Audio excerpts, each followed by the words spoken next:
Welcome to Daily Dose Radio, a 5-minute devotional podcast studying the Psalms verse by verse. Broadcast from the ever-beautiful Sharonville, Ohio, on the sunny side of Cincinnati. Hey there, friends. Welcome back to Daily Dose Radio. This is your organic, artisanally made Bible study, 5 minutes a day, 5 days a week, studying the Psalms verse by verse. That's what we do here. Join us. We're just begun a brand new study of Psalm 22. We're going through it in about 3 weeks. I'm going to take 10 verses at a time. I'm going to just do it a little bit at a time. There's so much richness in Psalm 22 that you kind of have to take little bites. You know, my Aunt Virgie used to make the best Mississippi mud cake you ever put in your mouth. But it was so rich that you could only get a little sliver of it. Now, that didn't mean that the cake wasn't completely consumed at every family reunion, because it was. But you could only eat a little part at a time.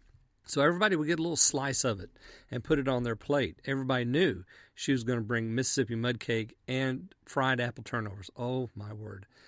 This is like that. This is like Aunt Virgie's Mississippi mud cake. You just take a little bitty piece. And so we're just doing 2 verses at a time. It's going to take us about 3 weeks to work our way through here. So by the end of October, we should be, all done with Psalm 22. But man, it's good, and you want to savor every bite. Yesterday, we looked at the introduction, talked a little bit about this idea of hind the dawn, also talked about that first verse that Jesus spoke on the cross, so thereby forever and eternally stamping it as his verse. This belongs to the cross of Jesus Christ. So this psalm then is intrinsically attached to the commentary about the suffering Savior, Jesus. And we read today something that is so profound and so wonderful that you just kind of, like that Mississippi mud cake, you just want to take your time and think about it. And I'm going to read to you today, too, from Spurgeon's commentary, his Treasury of David. And we're going to look at a couple things here. But let me read verses 3 and 4. But you are holy, who dwell among the praises of Israel. In you our fathers have trusted. They trusted, and you delivered them. Notice the language here that he kicks this off with. He says, but you are holy. What exactly is he talking about? But you are holy. Well, it refers back to the fact that God hadn't answered him, right? He's not accusing the Lord of mistreatment here. He says, I called out by day, you didn't answer. By night, you were silent to me. Up there in verse 1, far from my deliverance are the words of my complaint. So no deliverance is coming. There's no answer coming from heaven to deliver Messiah from the cross. And then he says in verse 3, but despite this, or we could translate that, yet you are holy. Maybe yet's a better way to do that. I should have used yet there instead of but. Yet you are holy.